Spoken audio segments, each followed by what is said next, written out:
Eso es lo que llamamos ahora el tiempo de gracia. El justo muere por los injustos, el santo muere por los pecadores. Y es ahora, cuando nosotros tenemos que ir a esa cruz. Dios quiere demostrarte con esto de que tanto amó Dios al mundo que no escatimó ni a su propio Hijo, sino que como que no lo perdonó por nosotros. Casi 2000 años antes, había un hombre llamado Abraham, que fue al monte de Moriah, que es el mismo monte donde murió Jesucristo. Dios le dijo a Abraham, dame a tu hijo Isaac en holocausto de sacrificio. Cuando Abraham alzó su mano contra su hijo Isaac, le dijo Yahvé, Dios de los ejércitos, detén tu mano, Abraham. Ahora veo que por agradarme no has dudado en entregarme a tu único hijo. Ahora veo que temes a Dios, por cuanto no me negaste a tu único hijo. Y vemos que en la historia que después de 2000 años atrás, desde Abraham, es cuando Dios entrega a su Hijo unigénito al mundo. Y Él murió en la cruz por nosotros, por nosotros. Es ahora cuando debemos reaccionar y decir, ahora veo, Señor, cuánto me amas. Ahora veo cuánto me amas, ya que no negaste a entregarnos tu único Hijo. Abraham e Isaac fueron salvos, pero no salvó a su Hijo Jesús de Nazaret, el Señor Dios de los ejércitos. Le salvó la vida a Isaac, pero Dios no salvó a su Hijo Yeshua, porque de tal manera Dios amó al mundo, que por nosotros envió a su Hijo para pagar en nuestro lugar, la muerte de la carne, la muerte en la cruz. Y nosotros ahora somos sanados por sus llagas completamente. Entonces, cuando una persona recibe en su vida a Cristo, Dios lo declara justo. Se llama la justificación.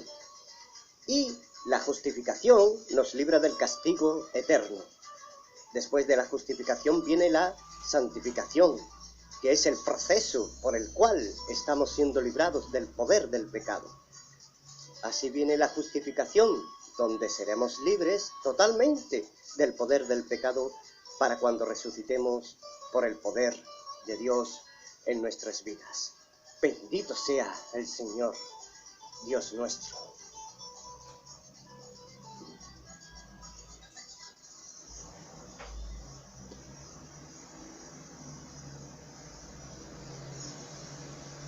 Apúntalo y graba estas 3 cosas en su mente y en su corazón.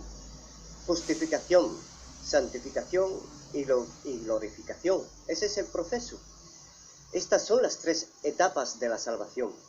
Justificados nos hacen libre totalmente del poder del pecado, como nos dice Romanos, como nos lo dice Romanos capítulo 8, verso 1. El que está en Cristo, nueva criatura es. Ninguna condenación hay para el que está en Cristo Jesús. Y esta es la justificación. Pues toda persona que realmente ha recibido a Cristo ha sido justificada y declarada inocente en los parámetros y códigos de Dios. Mientras viene Cristo, somos librados, porque el pecado no ha sido radicado en nosotros. Entonces, está ahí dentro de nosotros, pero aún así ya no tenemos ninguna culpabilidad cuando hay juicio de pagar por ellos. Ahora bien, ¿estamos siendo santificados o estamos siendo libres de ese poder del pecado?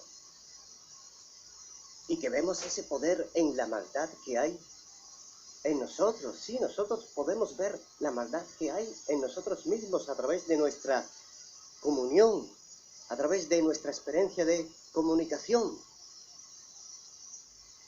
de nuestra comunicación diaria con el Señor y del contacto que tenemos con la palabra de Dios, que es la Biblia. Pues la palabra te dice, sed santos, porque yo soy santo. Sean santos, dice el Señor. Sean santos cada día, cada día. Dile no a tu pecado que está dentro de nosotros. Dile cada día no. y no. Y cuanto más tiempo rechaces el pecado desde su interior, más fuerte se volverá el Espíritu Santo que está habitando en su interior, habitando en ti, y te dará cada vez más poder para rechazar el poder de la tentación. Cosas como, ya caí de nuevo en el viejo, en este videojuego de la Play, ya caí de nuevo en la droga, en el alcohol, en la pornografía, en el cigarro, en la idolatría de mentirme a mí mismo. Ya caí en la trampa del pecado, acostándome con mi novia. Ahora bien,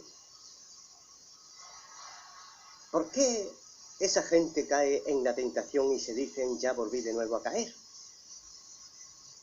Esto lo hace porque ve la semana anterior y la otra también, o el mes anterior, que de nuevo has caído en el engaño del poder del pecado. Ve el pasado. ¿Y qué es? ¿Y qué es lo que ves? Verás que no sostuviste tu relación de comunicación con tu Padre Espiritual. Te cansaste y te vino la desgana. Entonces, cuando dejamos el contacto con la Biblia, dejamos los estudios bíblicos y la oración, comenzamos a debilitarnos interiormente. Debilitamos al Espíritu Santo que mora en nosotros, quedando cada vez más débil frente al enemigo que son los deseos malos de la carne. Entonces nos damos cuenta que así débilmente no podemos enfrentar a la tentación viendo que ya no tenemos fuerza. Pues eso es lo que hay. No tenemos fuerza para poder decir, no quiero hacer esto y lo otro. No me emborracho, no me drogo ya, etcétera, etcétera. Porque ya no hay ese poder espiritual que Dios quiere que en realidad tengamos. Entonces, sabiendo esto, sabemos que somos guiados y llevados por el pecado. Y así no seremos libres hasta la primera resurrección. Por esto, en realidad, os digo que desde el momento que recibimos y aceptamos al Señor como el único Salvador personal de nuestra vida y de nuestra alma, somos sellados por el Espíritu Santo. Somos sellados por el Espíritu Santo. Efesios capítulo 1, verso 13 al 14 dice, en Él también vosotros, habiendo oído la palabra de verdad, el Evangelio de vuestra salvación, y habiendo creído en Él, fuisteis sellados con el Espíritu Santo de la promesa, que es las arras de nuestra herencia, para la redención de la posesión adquirida, para alabanza de su gloria. ¿Qué es un sello? El sello es una cosa que es espiritual. Es una peregrinación que nos hace Dios, que significa que le pertenecemos solo a Él. Y así Él nos cuida. Así Él nos cuida. La gente le pone una marca a su ganado. Ahí está el ejemplo. Entonces queda el ganado marcado o sellado. Nadie puede decir esto es mío, porque por el sello es conocido solo por su dueño, que es el que lo ha sellado. El sello es propiedad y protección. Cuando Dios nos sella, solo Él conoce lo suyo por el sello. ¿Vais entendiendo? Los demonios que nadie puede ver son munsos. Y nadie puede ver que hay cristianos que no son de Dios. Lo aparentan, pero no lo son. Esto solo lo puede ver quien tenga el discernimiento espiritual, quien tenga el discernimiento, el don del discernimiento espiritual de lo alto. ¿Qué es el seguidor de Cristo verdadero? Sin duda alguna. Este es el que tiene el don de discernimiento. Así que solo los demonios y los ángeles de nuestro alrededor saben quién de nosotros somos verdaderos hijos de Dios por el sello que llevamos ya de Dios. Dios nos sella. Sí, Dios nos sella para que los demonios, mientras estoy cerca del Altísimo y habito bajo sus alas, soy protegido de los demonios, ya que los demonios saben quién tiene el Espíritu Santo y quién no.